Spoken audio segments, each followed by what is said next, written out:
So I'm going to start off with a couple of questions for Dr. Singer, and I welcome the audience to ask questions as well. There are microphones throughout the room, and you can go up to the microphone and ask your question. I'll lead off by asking this question. What are, in your opinion, Florida's biggest challenges in the world of cybersecurity, and how do you think that it compares with the rest of the country and the rest of the world? Tough question. Okay. So in the breakfast earlier, I talked about how this is a space that's a currently booming and likely to continue to boom industry, and that opens up a great possibility of opportunity to think about it from a regional business approach. And again, when we're thinking, and this is the first point, is when we're thinking about it, too often we frame it in just governmental terms, whereas it appears so far that the spending in cybersecurity writ large is going to be 4 times the size of what's playing out in government will play out in the private sector. So it's very easy. The first is to avoid the pitfall of thinking at it, of framing it, of just going after traditional government money, because it's a much bigger space than that. The second is the idea of what are the key facets that allow innovation hubs to thrive. And you can see this in everything from Florence under the Medici to Silicon Valley. There are certain key aspects that they tend to share.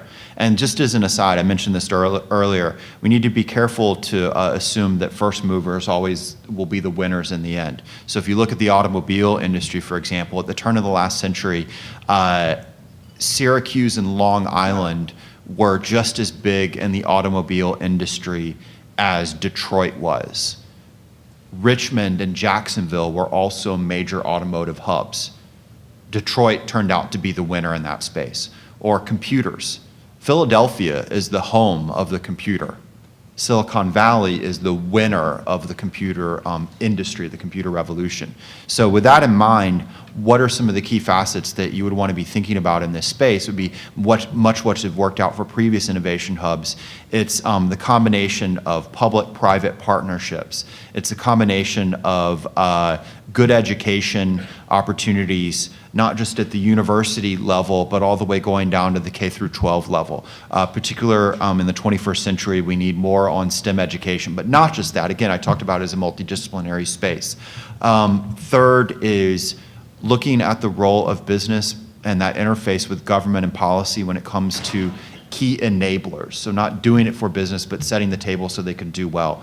This is particularly for small business opportunities, networking opportunities, a region building a brand, an identity.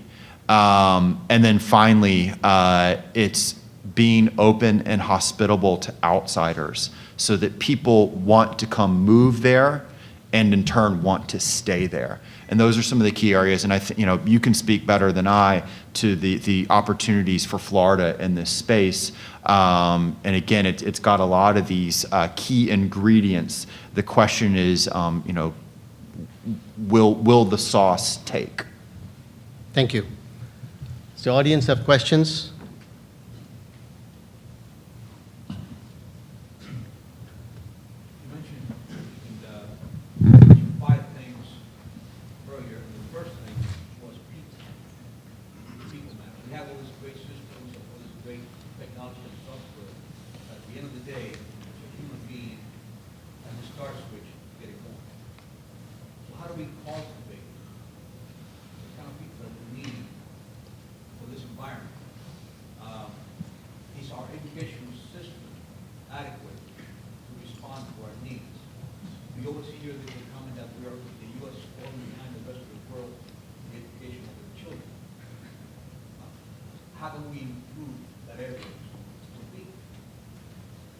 So I'll repeat it in case folks didn't hear it. It was the question of people at their center of this, but how do we improve our ability, really at a national level, how to compete in this space? And I'm deeply concerned, not just by the competitiveness of the American education system, but our failure to admit it and start to make change. Is, you know, the whole idea that you can't change until you admit you're in a situation. And we kind of justify our way around it. You know, we will say things like, oh yeah, you know, our primary and secondary schools aren't good, but our universities are the best in the world, which is both true in some ways, but also it fails to, one, it's justifying, it's ignoring the failure at the lower level. Second, it's ignoring the fact that the global university system is far more competitive now than it was previously. And third, and it ties into changes in the global economy and frankly our own short-sighted immigration approaches, where, you know, part of why in the 1960s we did so well is people would come here for education, university, grad school level, and then they would stick, they would stay. We're not seeing folks stay in the way they would previously, and that's a combination of, one, there's better opportunities abroad than there were previously, and two, our own short-sighted programs that don't try and attract people but make it hard for them to come and easy for them to leave. And you look at, you know, pretty much all the new great American companies in this space, you know, be it the Googles or the like, happened from people linked, either they or their parents were immigrants. So this is where education comes together with broader national policy. So one issue, we have to start to be much more serious about how to improve our education system to widen the pipeline. The second is to tap alternative sources of talent. And we were chatting about this earlier at the breakfast. Those alternative sources range from making it easier for veterans in this space to transition over. And then almost you could imagine kind of the polar opposite, the person who has that great level of cyber expertise, who's not your traditional job candidate. The idea of stop looking at job fairs, people wearing suits as your top talent. So a number of companies, for example, have started working with sponsoring and linking into cyber competitions. A major defense manufacturer found one of their top people. He was working as an auto mechanic. He's now one of their senior folks because they found him through, he won one of these competitions. But this education issue assumes that it's a generational long battle, where this is a priority right now. And to me, the human gap that's most dire right now is the senior leader gap. And it's the people in, as one of the folks in the book describes it, he says the people in the big boy chairs don't understand what they're talking about, and yet they're the ones making the decisions. And you know, I mentioned some of those anecdotes, and in the business community, they're also the ones being targeted the most. And they're the ones making the most mistakes when it comes to their own individual hacking. Senior executives in businesses are twice as likely to be behind the cause of a penetration of a network than the junior folks. So again, they're making decisions, they're targeted more, and so they've got to raise their level of expertise. And it's simply because, again, going back to it, they and their organizations that they lead are online, so they can't have an attitude that this isn't for them to understand, this is for someone else to outsource it to, et cetera. It's just, I think it's a failure of their own responsibility. And hopefully some of these recent more high profile hacks like the Target incident will lead boards to start asking more serious questions than they were previously. Good morning. I'm Travis Thompson in the undergraduate studies area at USF. And my question revolves around what I would call a false dichotomy between security and privacy, or even worse, security and freedom. But first I wanted to say thank you for your focus on the human side of things and sort of developing what seems to be a more ecological and deeper understanding of these complex issues. Particularly after the Snowden disclosures, a lot of the mainstream media was framing our decision, or really our choices, as between security and privacy, or security and freedom. And what I heard Snowden, when he was talking, really linking state intelligence and state commerce, that those not choices, but making a relationship between them. So my question for you is, what do you see as our choices here today? Or to ask it differently, what should the people here in the audience be working toward to choose, what are our choice sets to choose from among? Thank you. Really great and tough question. I agree with you very much. Too often, and you said it was mainstream media, but it's mainstream media also prompted by senior government officials, again, on executive branch and legislative side, framing this as a security versus privacy, and that they're inherently in tension, and acting as if things that play out in the physical world and how we deal with traditional terrorism apply exactly across here. And I think that's where you saw when, for example, the advisory commission that was put together after the disclosures to advise the president on this, really took this apart, and I thought did a fairly good job in showing how there's certain activities that can be bad both for privacy and security. That's why, let's pull back on this. The Snowden affair is so difficult because he took so much. And so what's being disclosed is so many different things. And this is true whether this conversation we're about to have to the question of, is he a traitor? No, is he a whistleblower? The problem is he took so much. I put it, the categories of things that are being disclosed fall into 3 different buckets. One bucket is he disclosed that our intelligence agencies carry out espionage against America's enemies. Smart, strategic. Second thing he disclosed was a series of activities that you could describe as questionable. Legally questionable, politically questionable, in some way, shape, or form, because they involved in some way monitoring or access to data of American citizens. And it was through a lot of different ways, things that Congress authorized but didn't understand what it was authorized, things that Congress authorized but were stretched to the full meaning of the term, to horse trading with America's allies, where we could say, oh, we weren't doing it, but we're getting information from allies in a back and forth. For example, to clarify, a couple days ago it was disclosed that the British were the ones who were monitoring the 1.2 million Yahoo web chats, which I joked it would be really useful right now if Putin used Yahoo not for porn but for military planning like the rest of us. But the point here is, second category is questionable. Third category, stupid.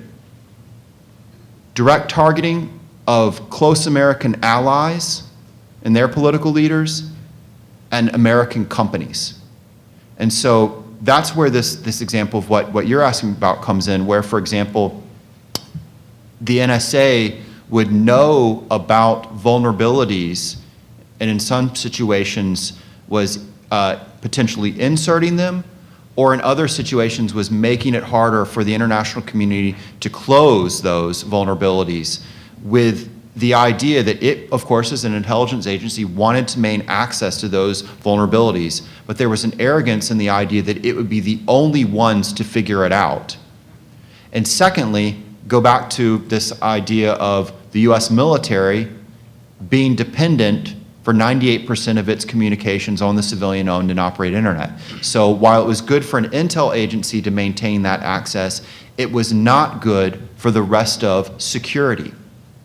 And so it's this balancing of these 3. That's why you can say this individual was simultaneously a traitor in revealing these operations, but also, let's be very clear, the idea when the president said, oh, we were going to have this conversation anyway, we were going to make these policy changes anyway. No, no.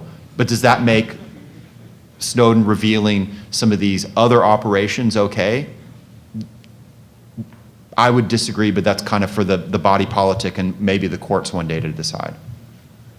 Yes, sir. Mr. Singer, could you please comment on cybersecurity as applied to healthcare and health industry with the emergence of and a transition to electronic medical records, the vulnerability of personal data that could be used for a number of reasons, both good and bad, and also the vulnerability in reference to particular devices in the medical industry, i.e. pacemakers and other morphine devices for back pain, this kind of thing. Thank you.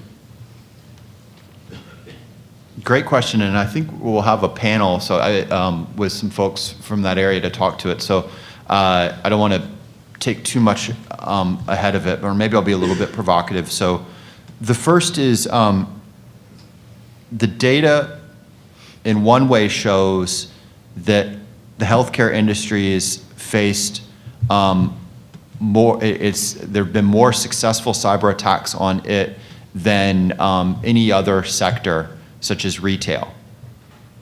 But actually, it's maybe a little bit more complex in that there is more requirements of information data breaches, and so the companies actually have again, kind of government enforced incentive to report in a different way than other industries do. So it's either worse or it's the fact that they're reporting better. The second, though, is think about incentives in a different way.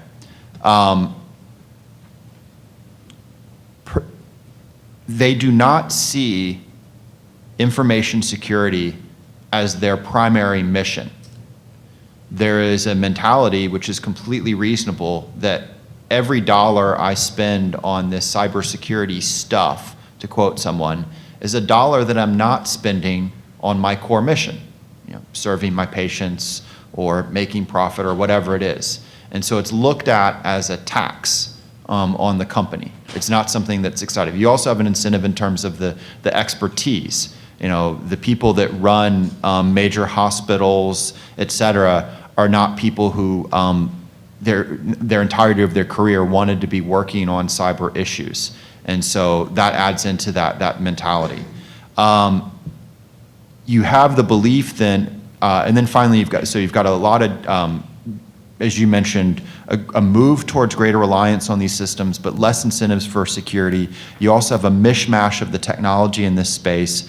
It's likely going to get even more so with both the possibilities offered by the Internet of Things, but also the dangers in it. So for example, one of the great improvements in healthcare is not just putting devices physically inside you, pacemakers and the like, but the idea that you could update them, upgrade them, not by having to continually do new operations like you would have previously, but you can do it remotely. You can wirelessly upgrade the software inside that pacemaker. It's great. We'll save more people. It also opens up new dangers. And if you go around the software, the final aspect is where this gets even more complex is regulation. There's sometimes we can't upgrade new equipment because of regulation intended to on the medical side, dependent, like FDA and the like. So you get critical systems that are still using things like Windows 98. And so this all comes together to create a situation, and this is the provocative part. It's not my quote, but it's from a consultant in this field. His quote was, I want to be sure to give you the right one, sorry I'm losing my, it was, his quote was, if the finance industry approached cybersecurity the same way the healthcare industry does, I would keep all my money in a mattress. So that's not my quote, that's a provocative one from the consultant in the field, and that'll give us a panel discussion. Yes, thank you. Yes, sir. Yes, I'm Alvin Wolf from USF. I wonder if you'd like to comment on one of the quotes that was projected while you were speaking. I was listening, but I was also reading. The congressional bill would give President emergency control over the internet. That's what it said. It's a great example of the hype hysteria and a sense that the internet is this thing that you can wrap your hands around, and also the question of so it's not, there was one of the chapter tells the story of Fox News had this report about essentially the millions to lose internet, as if it was this thing that you would lose and you could never get it back. In the situation, actually, hundreds lost internet access for a day. but that's not a good news story, right? That's not a good headline. So one, it's the we are incentivized to hype things in the major media, and second, we don't well understand it. And then the third connects to this question of government role and responsibility. So whatever the threat, is it always the government's role to respond? Should the president have the emergency power that that's kind of getting at? You can similarly see this, and this goes to thinking about different industries. Recently, the US military, which very much, I do think, needs to continue to enhance its capability in this space, because this is the future of warfare. But we have this interesting thing playing out with whose responsibility is for which thing. And so the military senior leaders recently argued for an expansion of spending such that the way they framed it, because they needed to be able to protect energy companies from attack. No, that's for energy companies to do. And we're getting this sense of, oh, and I'm getting this, not just moves the military away from doing some of the more military-related roles, but also it gives this mentality on the business side that, oh, it's not my responsibility. It's for the government to come in and save me. And similarly, we frame things often as militaristic as when it's other agencies or private actors that need to play a role. Let me put it different on the finance side, because we've got some finance folks here. So in congressional testimony, there was cited an attack by Anonymous that as a reason for doing more in this space. And the attack by Anonymous essentially did a denial of service for a couple of hours on a couple of banks. So let's look at the physical world parallel.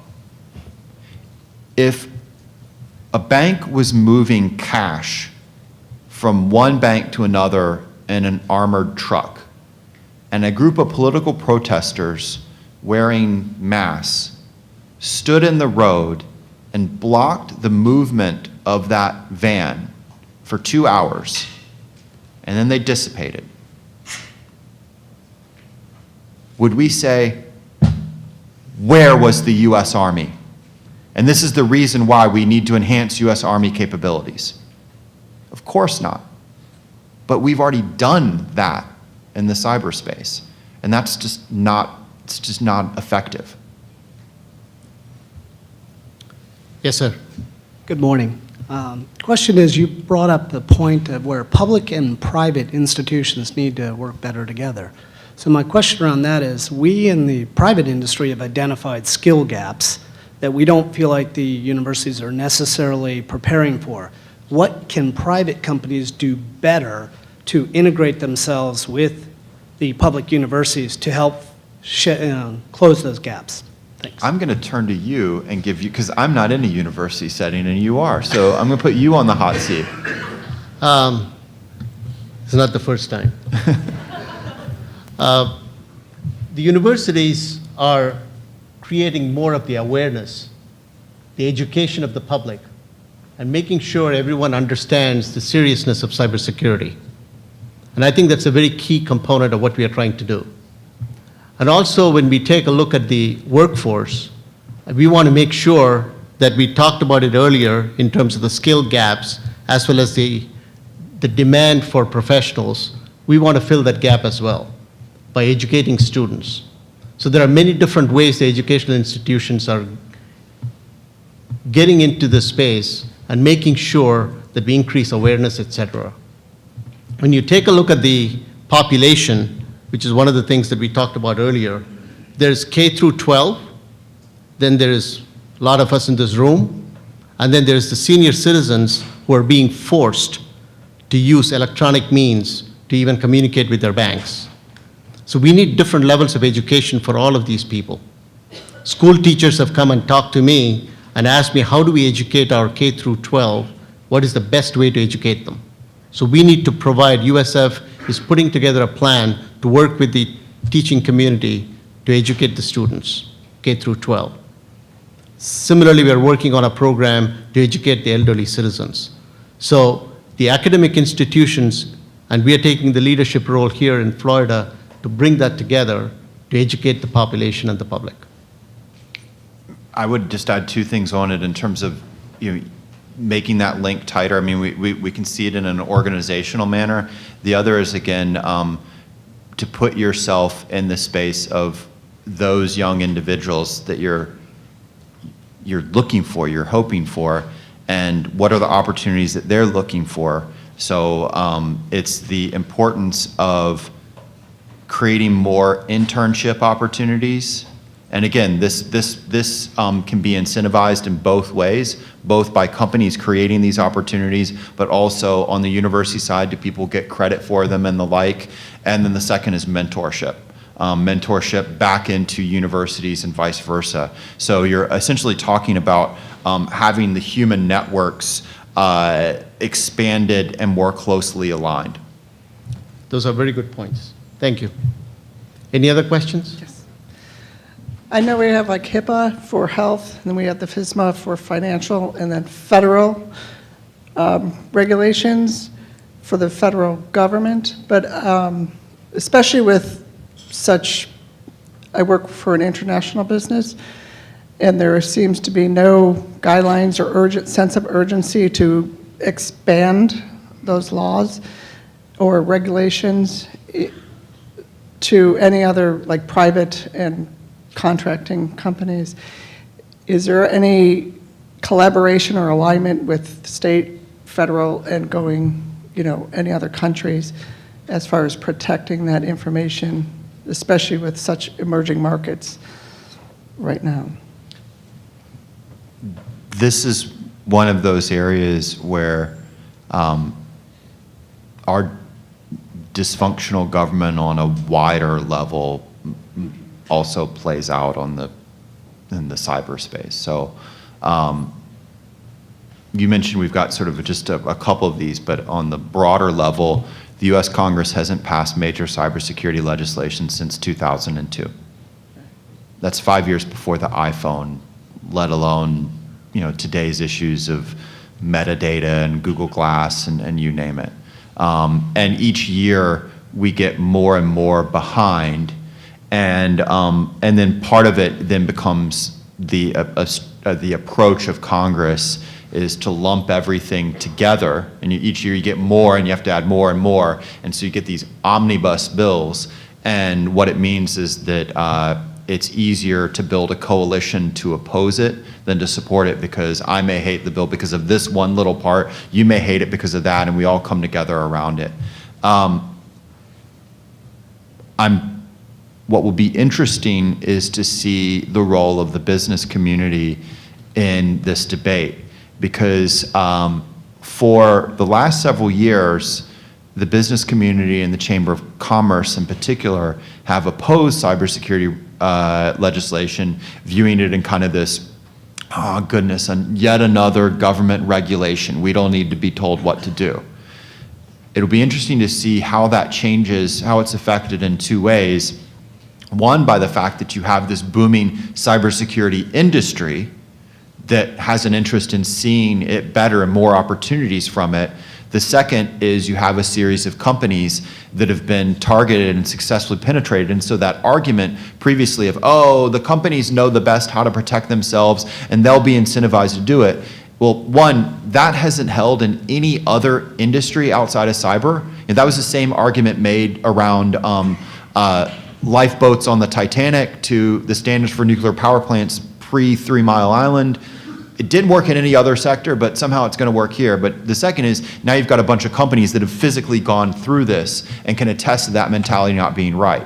So what we're stuck with in the absence of legislative action is what can the executive branch do on its own? And in the last couple of weeks, it issued, and it was after a year-long effort, a series of standards, and it was linked back to the NIST organization. They did about as good a job as you could ask for. They interfaced with private industry, they had working groups in all these different areas, everybody was heard. They're a pretty good set of standards, but they're completely voluntary.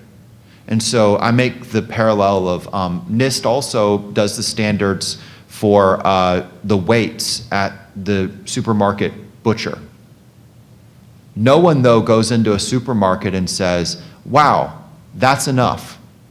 And no one says, and you know what? Those standards should be voluntary for the butcher.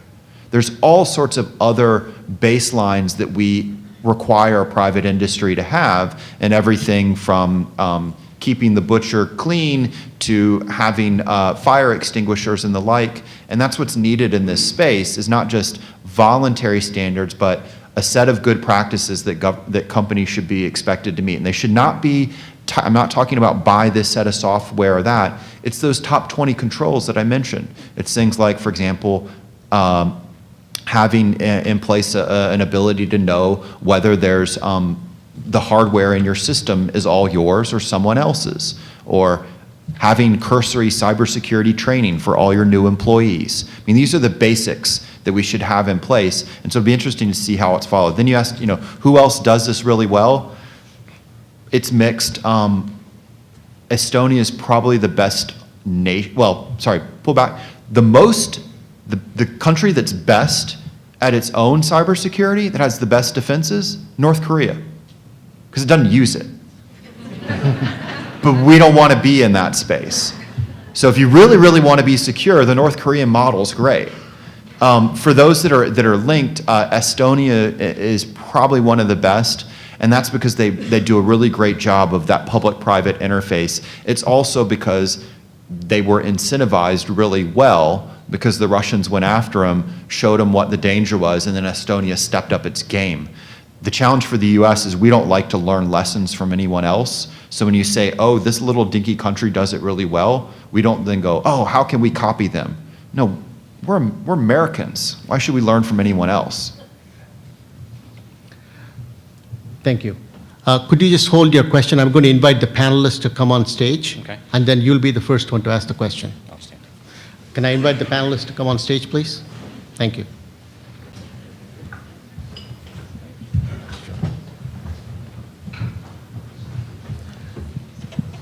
As they are getting settled on stage, let me introduce the 4 new panelists who've joined us. We have Gordon Gillette, President of Tampa Electric and Peoples Gas.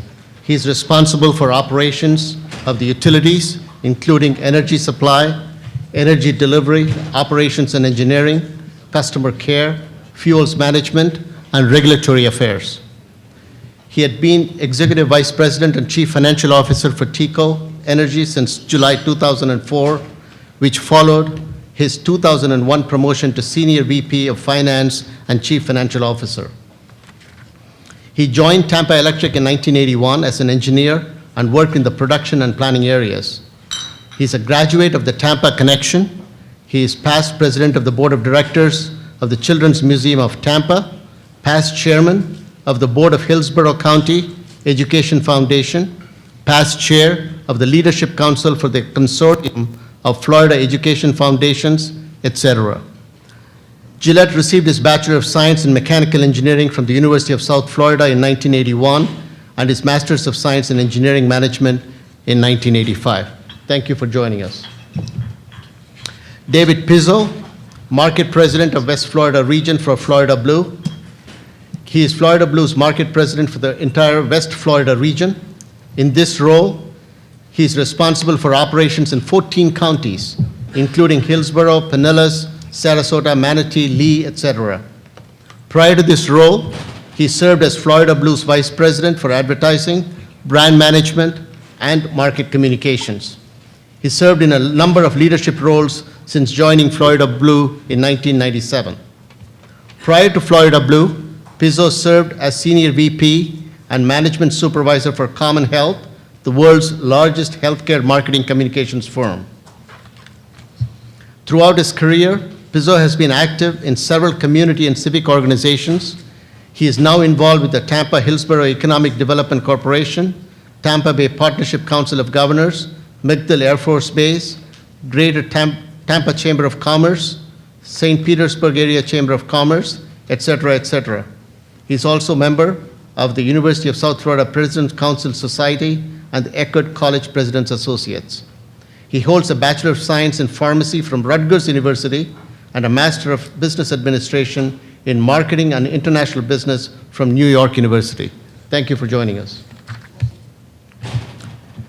David Rowan, he's the Senior VP and Director of Technology, Risk and Compliance for SunTrust Banks.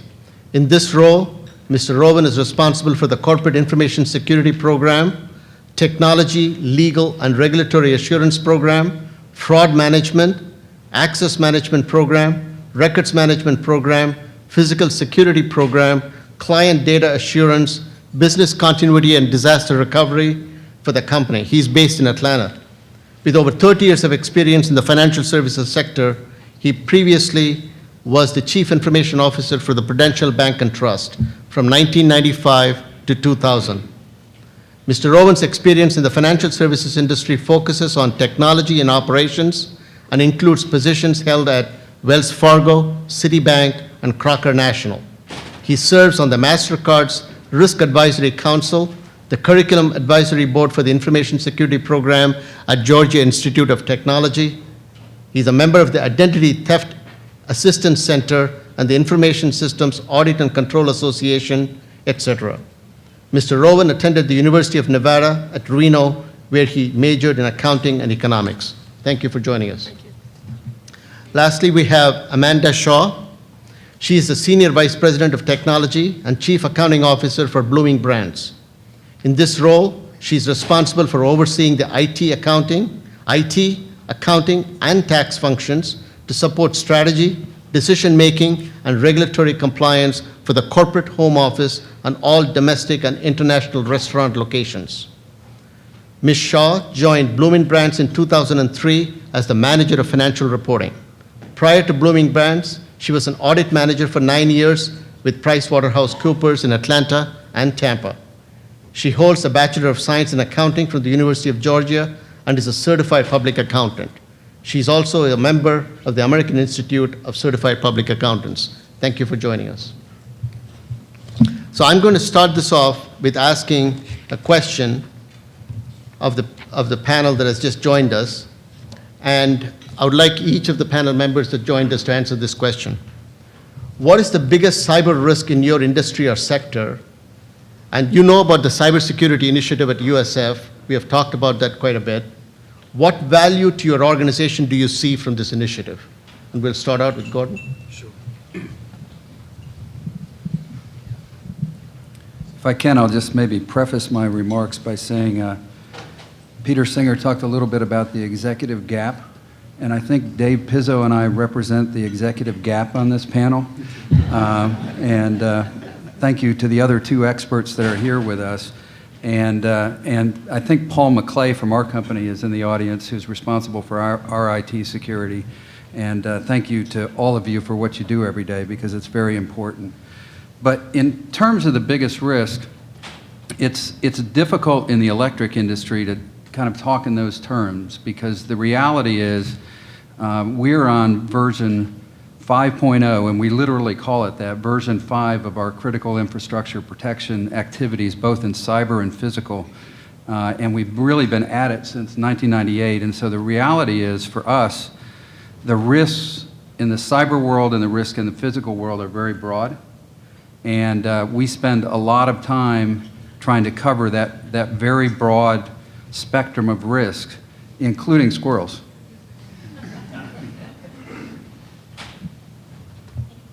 David Rowan. This is David Rowan. I have to make this somewhat interactive, and I'll get to the answer to the question. How many of you in the last year, and you have to indulge me, it's a privacy issue here now, so how many of you in the last year were the direct victim of fraud? You had fraud in your account in the last year. That's actually about right, about 20 of you. How many of you in the last year, or actually over the holidays, have a new card in your wallet because of the Target event? How many of you know somebody who did? The problem facing the financial industry today is confidence in the payment system.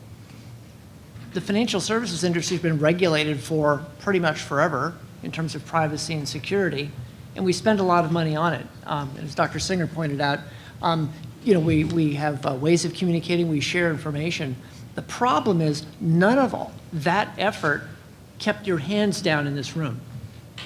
And all of you are probably thinking about the next time you swipe your card at a Target store or any other store, or how you use it.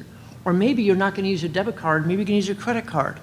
That's damaging to the utility of these products, what banks will deploy on your phone next time to make things even more seamless for you, and then frankly, the ability for the US financial system to provide these services at relatively low cost.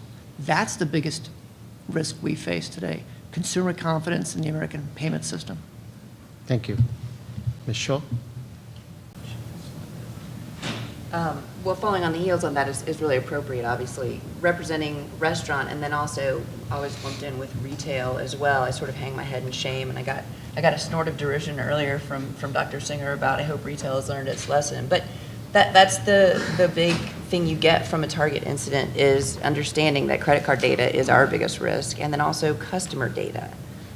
Retail and restaurants want to know everything about an individual because then we're better at what we do. We have better products, we serve you better, we can find new things, we can do advanced ordering like Amazon is talking about now, but the risk is that we have to protect that data, and it's not something that is inherently good in the industry. It's not something we're well practiced at because it's very new and it's evolving rapidly. And I think, secondly, you asked too, how does USF help, right? Knowing about the cybersecurity.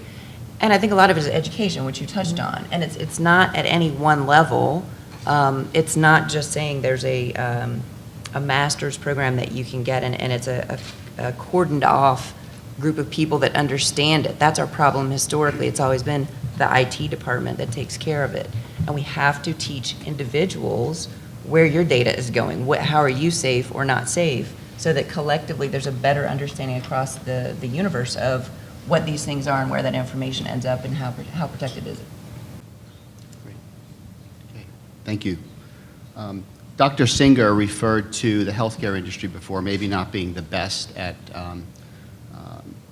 maybe one of the most significant industries where breaches happen. And actually, about 50% of all breaches happen among healthcare and educational institutions. So that's some data that Symantec has shared in a study. But only about 2% of those breaches actually result in any patient-identified information or where any identities are exposed. So lots of breaches, but very low on the scale of actually identities exposed. So that's good. What our company is looking, or industry would hope to get out of this, and what our biggest risks are, it's basically very simple. Breaches with personal health information. That's the number one concern. The concern with that happening has to do with customer privacy and trust, company reputation, and the legal, regulatory, and compliance issues that go along with those. And there are significant fines that can happen.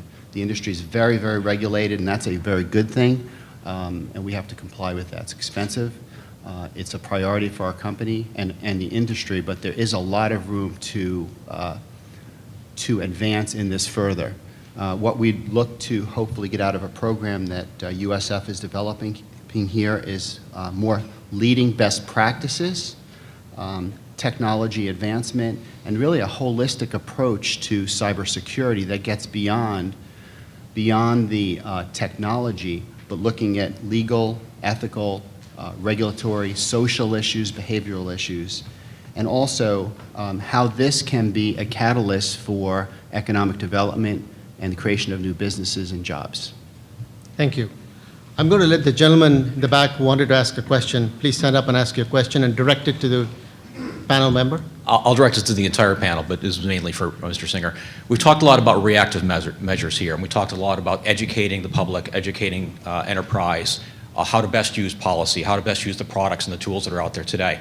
What would you like to see from the Tampa community overall and from USF as far as the program to be more proactive for creating products? For what type of academic disciplines would you like to see in the program, and what type of people are we going to need to produce the next generation of products or the next generation of policies, not just take advantage of what's already there? Really interesting question, and actually we almost want to loop it back to the folks from the university on this, because I think they've got a master plan as well. I would say two things would stand out. One, it's to build on the last comment there, is that it be a hub for allowing, for creating, for spurring the kind of synergies that are needed in this space. So a hub in terms of bringing together the public and the private sector. Universities can serve as a convening body that's sometimes hard for either industry trade groups or government on its own to do. But also the synergies between the different academic disciplines, the different study areas, so that there's too often in this space we try and engineer a solution. And that goes back to kind of saying it's an IT department issue, and the IT department is staffed with the computer scientists or engineers. I mean, we try and engineer a solution. And instead, no, it goes back to that theme of it being human, is that it's going to involve any kind of understanding the threat, and any kind of solution is going to involve everything from, yes, the engineering side, the computer science side, but it's also going to be organizational behavior, human interface questions, maybe legal questions, regulatory issues. And so I think allowing those kind of synergies to happen, being that kind of hub for it, is huge. The second, and this is the challenge that all of academia faces, not just specific to this area, is we don't interface well with the general public.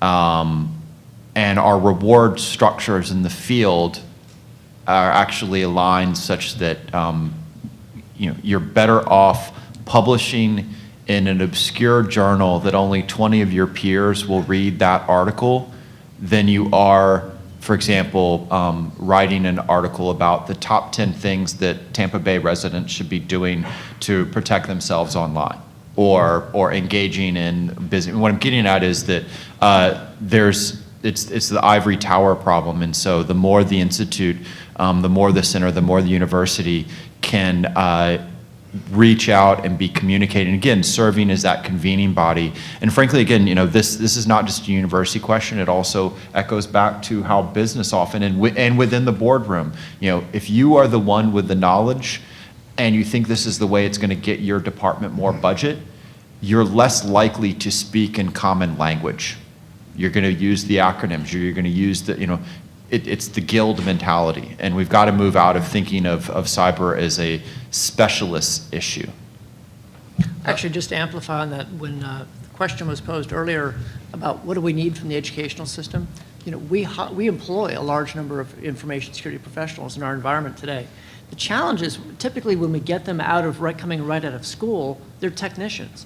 They're expert at configuration. They're expert at understanding a framework.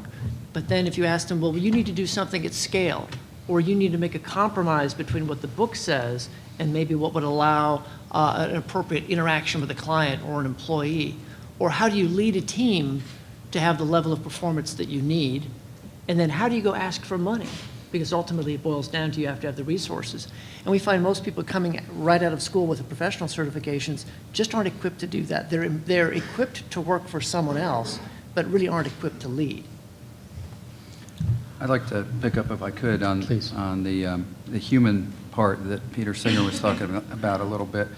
Want to give you a little bit of a feel for the vastness of our industry, the electric industry in North America. There are 3,000 utilities in the United States. 58 of them are in Florida. And if you think about it a little bit, we have 2,300 people working at Tampa Electric Company. More than 40 of those people are involved in their day-to-day jobs in cybersecurity. And so take our utility, which serves Hillsborough County, parts of Polk, parts of Pasco, parts of Pinellas County, and think about the scale in terms of people that we're talking about with 3,000 electric utilities. Think about the scale that we're talking about with 3 huge grids in North America. We synchronize all the way from Florida up to Nova Scotia, up to Newfoundland, the system. And so we have tremendous amount of interconnection and a tremendous number of people working in this industry. And so when I think about USF's potential with the center, I think about the people potential of the center. I think about the education opportunities, the opportunities for USF to be a feeder of new talented people in our industry. I think about the training possibilities for the existing 40-plus people and soon to be more in our industry. I think about the research, opportunities as well. But it all really comes back to people. Thank you. Can I just make a comment? Sure. Too? When that question was asked, actually gave me an idea around, gentleman asked about products. And we're talking about technology here, cybersecurity, the cybersecurity industry, potential products. I'm in the healthcare industry, and this area, Tampa Bay, has an initiative called MetaFuture 2024 that's really attempting to build the hub for the disruptive healthcare for the future in the country. And there's a lot of ingredients and momentum to do this, USF being a real core for that, and Moffitt Cancer Center. We heard earlier another gentleman ask a great question about kind of the future of cybersecurity with implantable devices and all the new technology we can only imagine, maybe chips inside of us. Wouldn't it be great in terms of product development to bring these industries up at the same time? The cybersecurity hub and the focus on healthcare, and think of the wonderful leadership opportunities for this area to develop leading edge technology products, expertise on cybersecurity in the emerging healthcare space. So to me, that's a terrific product area that, again, where Tampa Bay and Florida can lead the country. Will you allow me one more? Sure. Just because it's slightly different. When I hear tools, and I think I'm where you are in terms of, there are a lot of tools out there today. You're only as good as what you put in well, and then who guards it and makes sure it doesn't change tomorrow. So our issue is this constant evolution. So I would say it's more about training critical thinking. It's training analogies to things, and I love the internship idea of real life experience and things that will teach you. One of the things we figured out when we had some advisors come in to just make sure we're not target, right? You don't think like a criminal. No, we don't. We're used to setting up our four walls and saying, okay, I'm good now. I've protected everything. Now I'm going to get on about my business. And it's a daily defensive mechanism. No matter what you set up, they're going to figure out how to get around it tomorrow, and it's going to be a different way to get around it than it was yesterday. So there definitely are tools. I certainly don't want to downplay that, but it is all about the consumer and the person, because the consumerization of everything. I want healthcare records on my phone. Maybe you shouldn't have them on your phone because maybe it's less secure, but you're only as strong as the weakest link in your chain. Some contractor who comes into your building, you let him on your network and he's got access to something else. Maybe there's a tool that can help that, maybe not, but so much of it is just education and awareness, and again, that critical thinking process on how you defend against that on a regular basis. Thank you. Mr. Singer, I want to react to one of the things that you mentioned, which is the academic institutions working with the community and making sure that they hear what the community wants. When we put together the master's program, we assembled the committee of curriculum faculty, and once we built the basic curriculum, we undertook a 45-day journey to work with businesses, small, medium, and large, and sought their feedback. We wanted to know, if we teach them this, is this a student that you will hire? That was my primary question when I met with the CEOs. And so we adapted and changed the curriculum based on the feedback and input that we received from these executives and technology folks, and that's what is incorporated into the curriculum and syllabus for our master's program. So I think that's where we're headed, and that's where other academic institutions need to go as well. Yes, sir. Dr. Ramesh, is it okay if I ask a bit of a provocative question? Go ahead. All right. I'm Hort Tipton, the leader of ISC Squared, a large not-for-profit organization based here in Florida. And my question comes out of frustration, I guess, for the issues we see in the banks and the retailers, particularly on the lack of training in people all the way from your clerks to your security staff, and the lack of investment in technology that can actually make some differences on this. So I'm asking you, What do we have to do to incentivize you guys to pick up the pace on this? Well, I think some of the answer to that is that if you've seen how the payment industry is moving to chip and PIN beginning October 2015, there are powerful financial incentives to move there. And there's also substantial financial regulation that hit banks today. But it's lumpy when you move into the retail space. You know, if you look at the regulatory environment that faces a healthcare provider, a power utility, or a bank, it's very different when you finally get into a retailer. One of the individuals mentioned earlier about reactionary, but are we ever going to become less reactionary? That reactionary front is moving all the time. It's not a static environment at all. If you look, for example, at financial institutions, it's fairly rare that you hear that a bank was actually breached.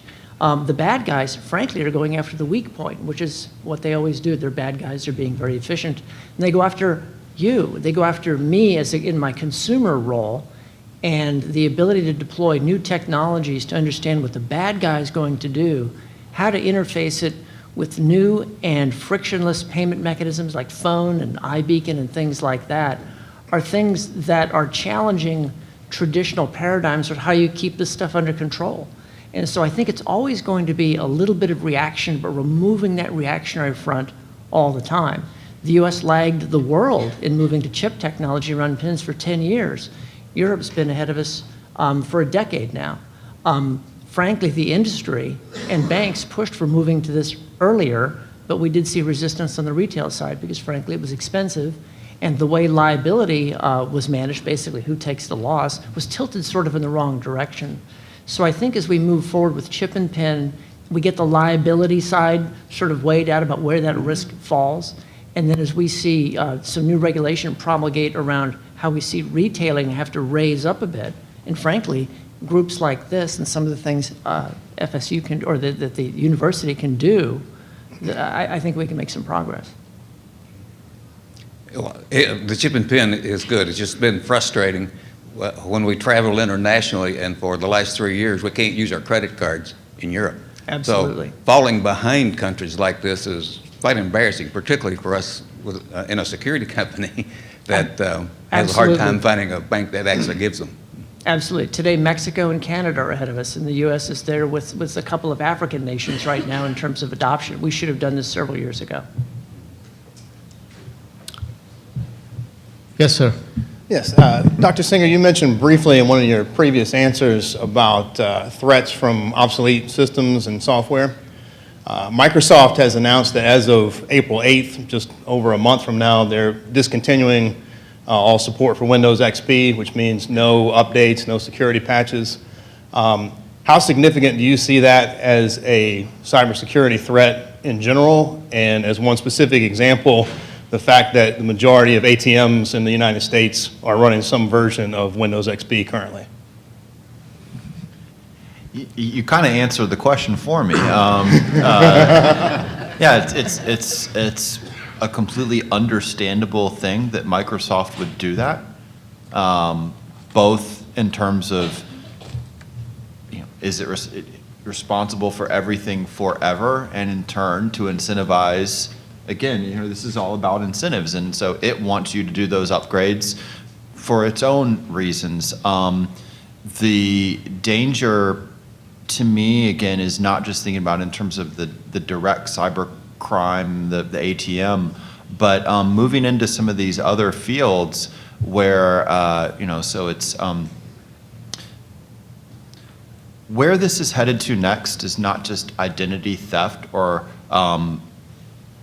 taking your credit card and again, what's happening here is not that the people who hacked Target were going out and buying a bunch of stuff with it. They were putting that information online for sale. And we talked about this in the prior breakfast. It's a lot cheaper than you think it is. The going cost for the credit card is $3.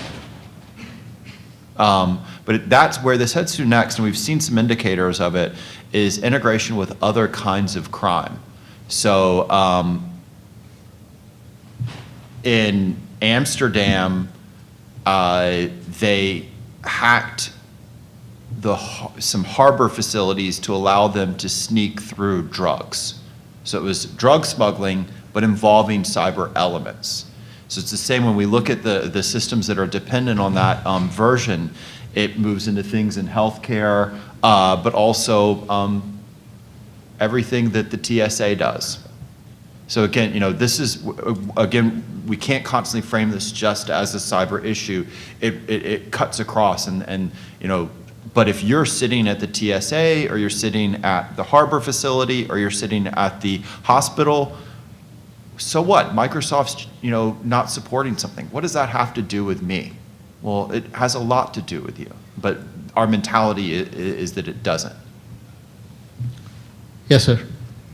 Thank you. Another question. Question in reference to how do you interact with local, state, and federal organizations, agencies, when there is a vulnerability that's been maybe broached or attacked from your industry's point of view? What is that local response, that state response, and that interaction between these different organizations from your varying backgrounds? And if you don't have one, I don't know, in the restaurant business, what the effect is or how you approach such a topic, and if you don't, should you? Since I talked about the electric system being so interconnected, maybe I should start here a little bit. I mentioned that our industry has been at cybersecurity for a long time. There was a presidential directive in 1998 that really got the ball rolling. And the long and short of it is there's an awful lot of interaction between industry players and government.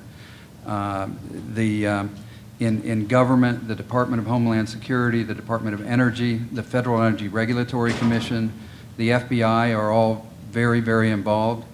And in our utility industry, we have the North American Reliability Corporation, which has 8 subregions in North America, including in Florida, the Florida Reliability Coordinating Council, which is here in Tampa.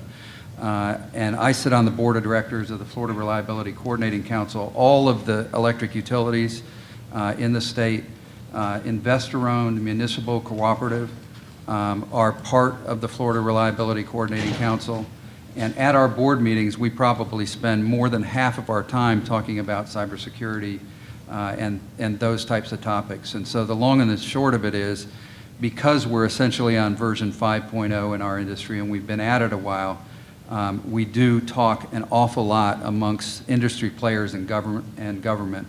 In Tampa, we just hosted a conference that the Department of Homeland Security and Department of Energy put on. The Assistant Deputy Department of Energy of the Department of Energy was at the conference talking about security and issues in our industry. So there's an awful lot going on.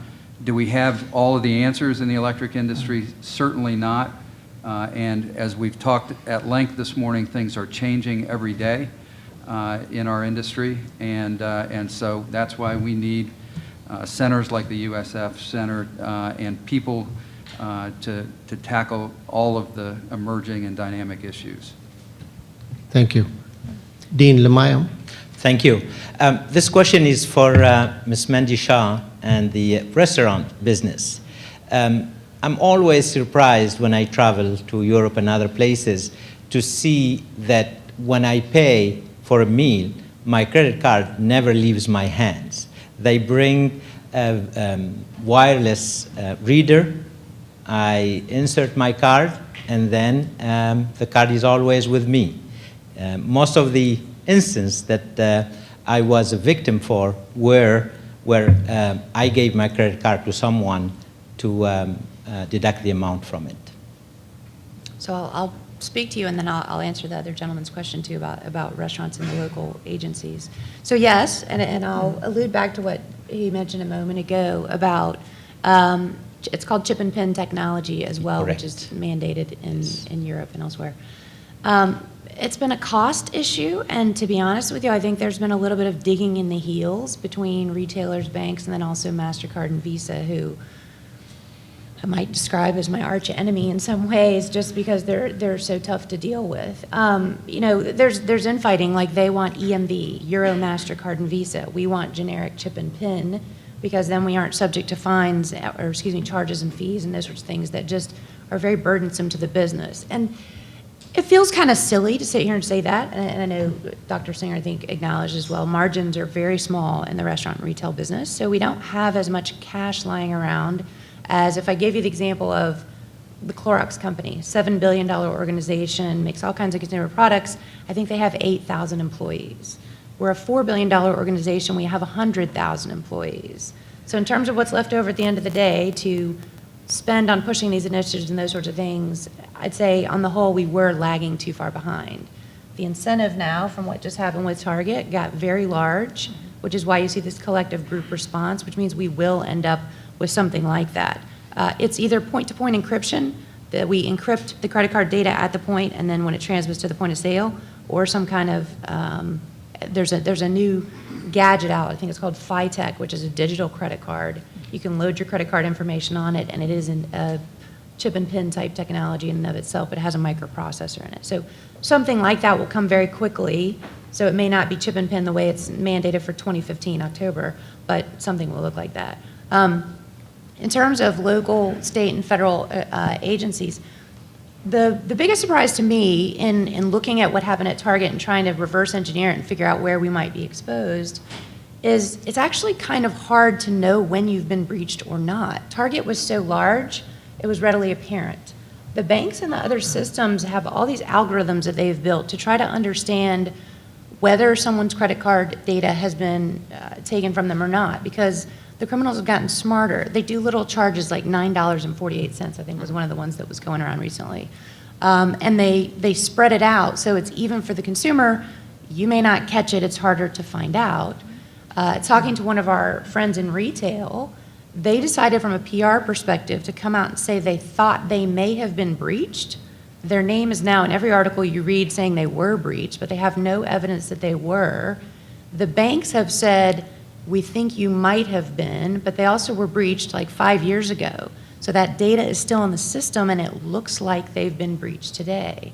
How do you deal with the local agencies? The minute they think you're subject to it, the Secret Service shows up at your door, and they start working with you. And there are basically 3 large firms that you work with hand in hand. You get forensics in it and go deal with it. So there actually is a process.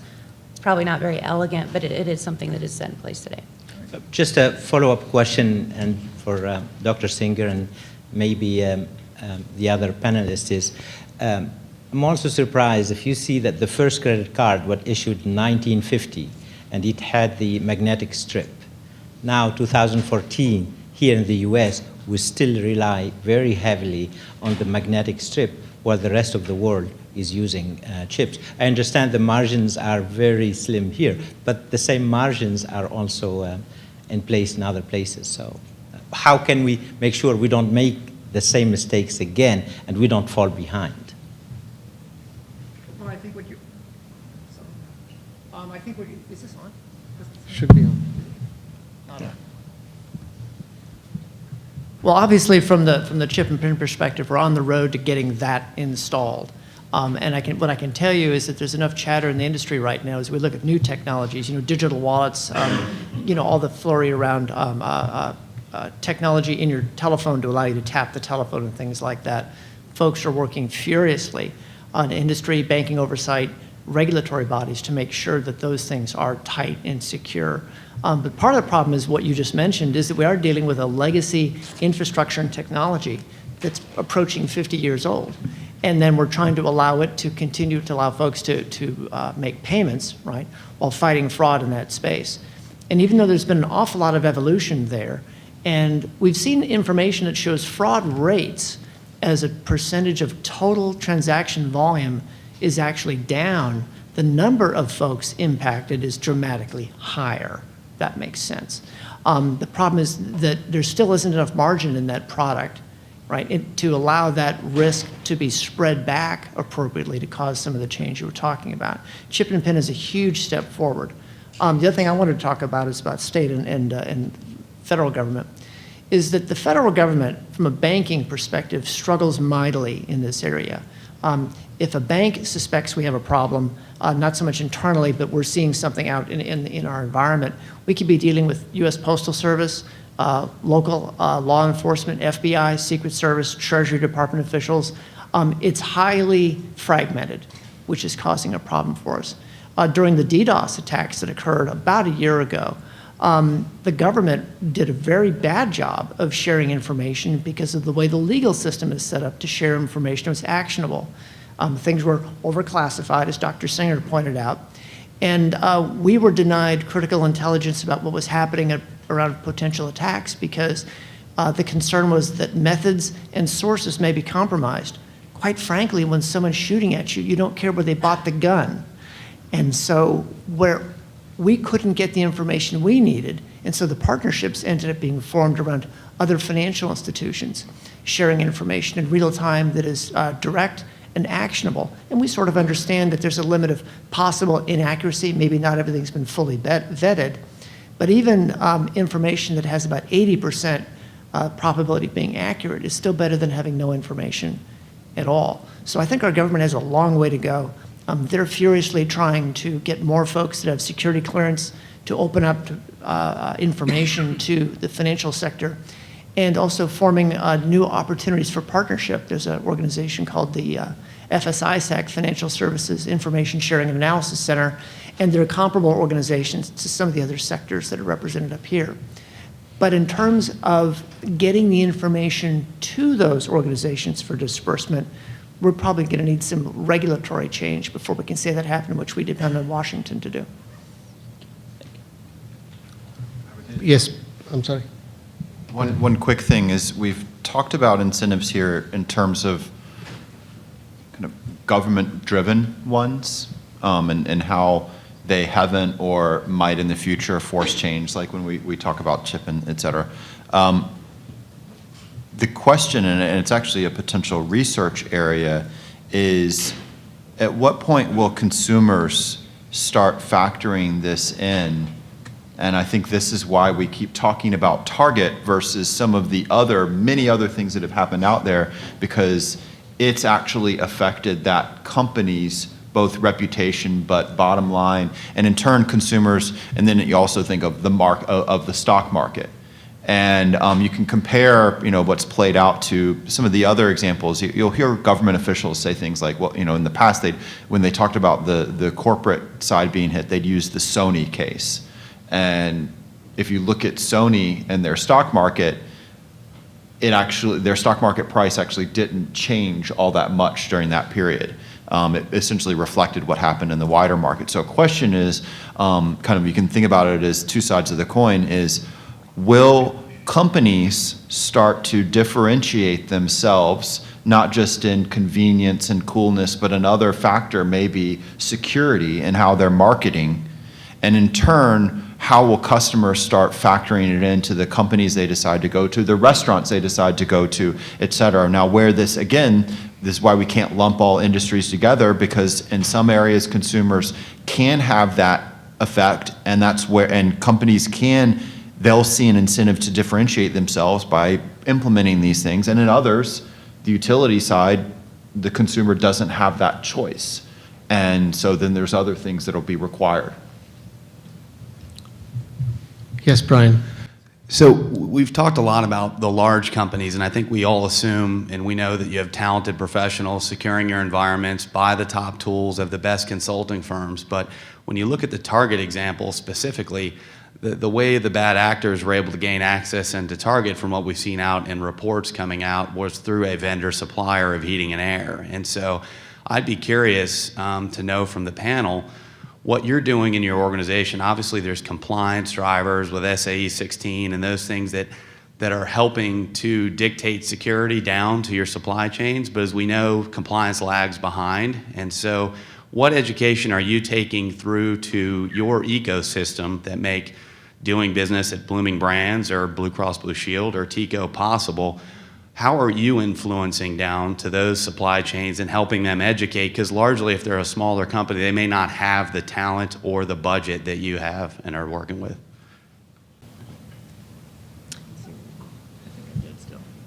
What I can do is talk to you about what we do is that, again, the financial industry, the financial services industry has been at this a while. But the information security program we utilize at SunTrust actually starts with policy, procedure, and then ultimately then extends down into people on the ground monitoring stuff, but it also extends to our supply chain management program. So for example, within every contract we have, a supplier dictates certain security requirements and controls.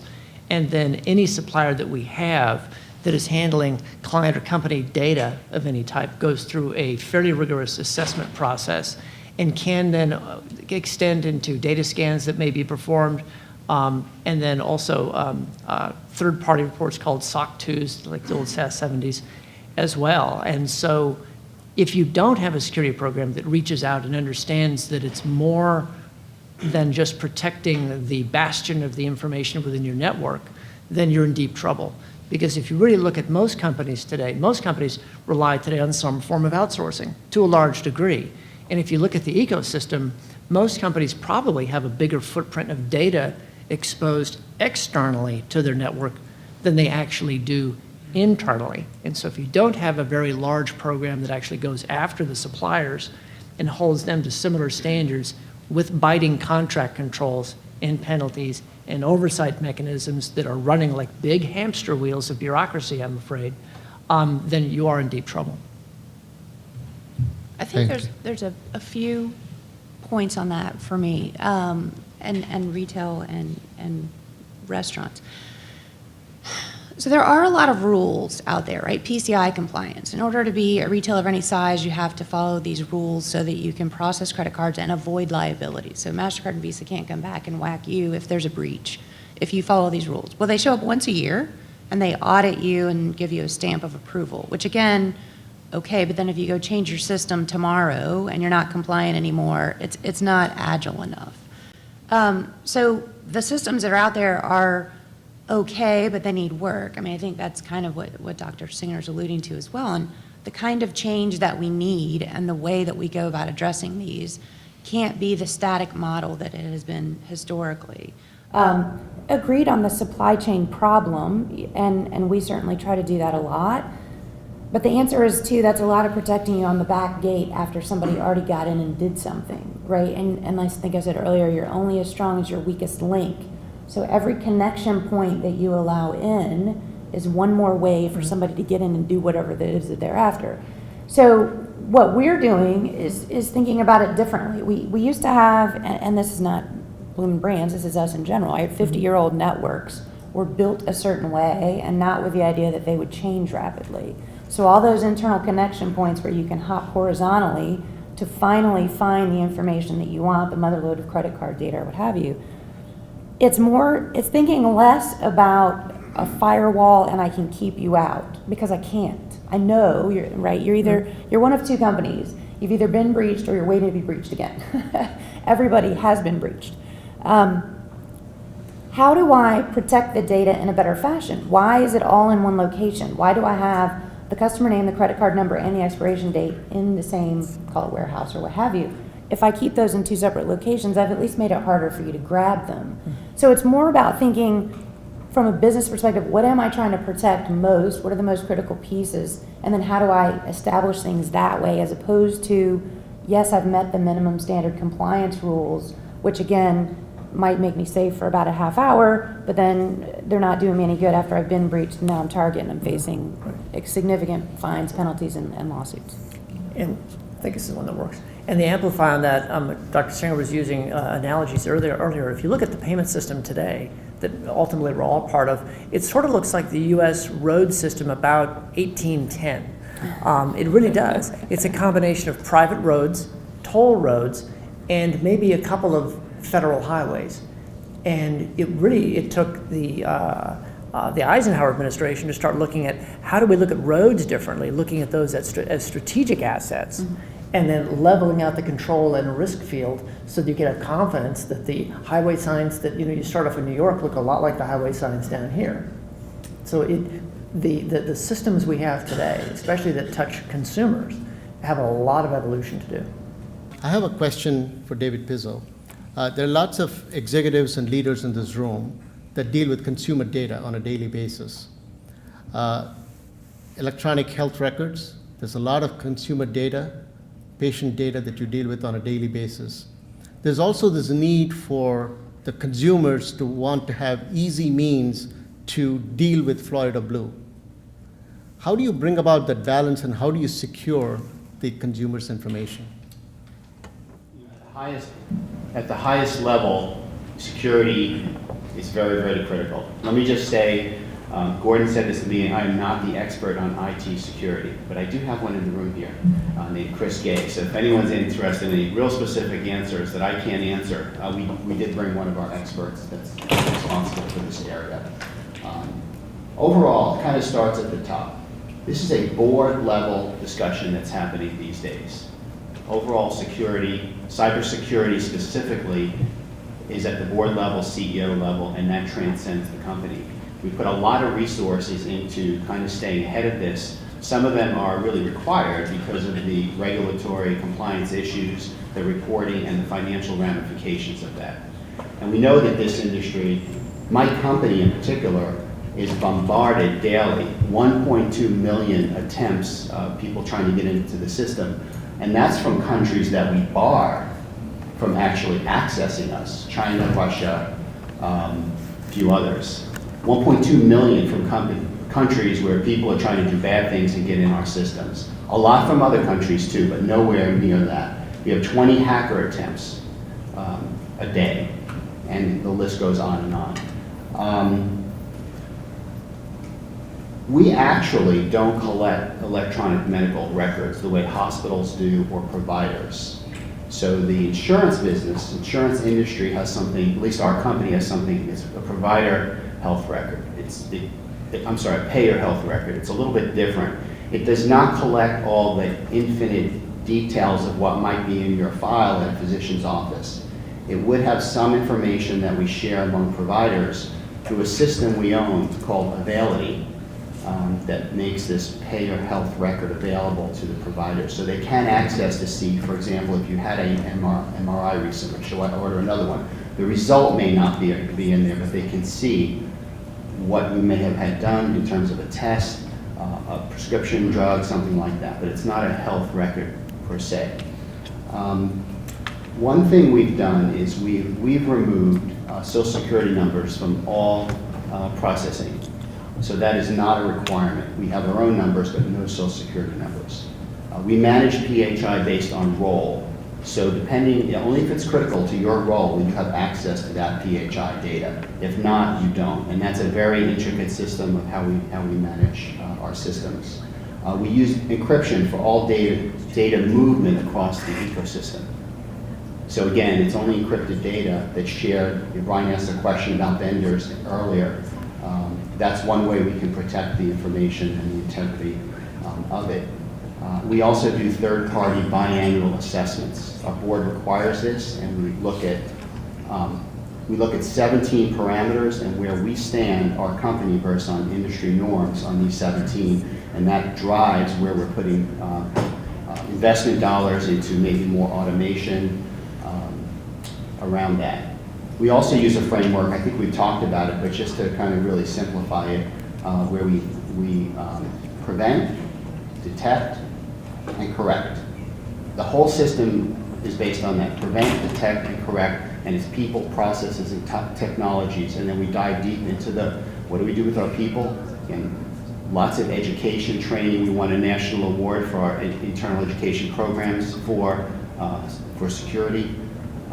In terms of processes, what are the procedures, policies around that? In terms of technologies, what are the programs or tools in place to use?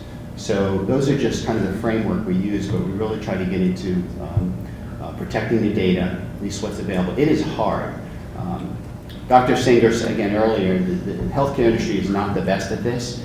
And it's not so much the bigger players. It's because the industry is so fragmented. You have a lot of small clinics and pharmacies and small hospitals.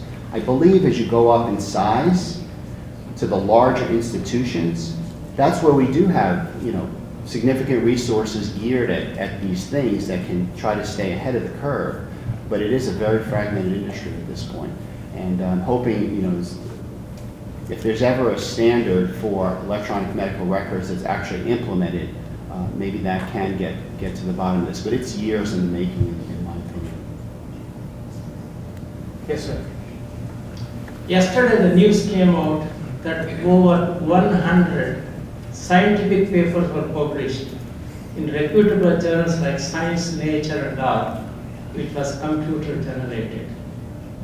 In the editorial board, we have no control because we look at what is presented to us, has gone through from a reputable institution, and then we scatter to the reviewers, they look it over, it gets approved, it gets published.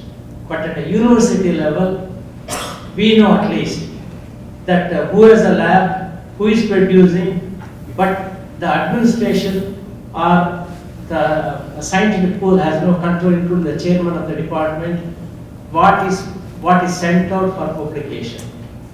So how can this type of a scientific fraud that can happen from an assistant professor wanting to get promoted to associate professor and get a tenure to the editorial boards? Can we do anything about in terms of cybersecurity? That's also a concern for us. I'll take that one. And it wasn't the fact that it was computer generated that was the problem. It was because look, most of almost any article you read about what the stock market is doing is computer generated right now. The journalism industry is being affected. It was the fact that they said nothing. That is, they were just jargon-filled gibberish, and they made it through. And that points to the earlier comment of what I was saying of the role of the academy as too often rewarded specialization and an inability to speak in any kind of normal terms to communicate. So again, it wasn't computer generated, it was the gibberish part, simply because it had jargon kind of mixed together in academic sounding terms, and they still published it. That to me is the problem set here. I guess I'll leave it at that. Just given that there's always going to be a criminal level of intent across the world, the anonymity with the internet, etc., what are we doing as the U.S., as the world, to try to reform, educate, if you will, the potential evildoers, to kind of try to combat what's going on? I go to Black Hat DevCon every year, and it's just getting larger and larger. What are we doing from that standpoint? Gosh, why do I have to end with a really tough question?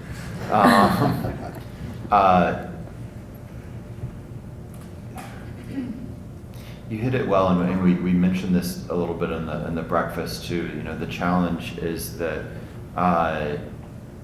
the black hats. So one is, again, terminology. Too often it's hackers, and hackers are bad, when the reality is, you know, a hacker is just someone who wants to get into something and understand how it works. And then you've got this differentiation of people, you know, the best friends to the companies up here are hackers who get in and say, hey, did you know what?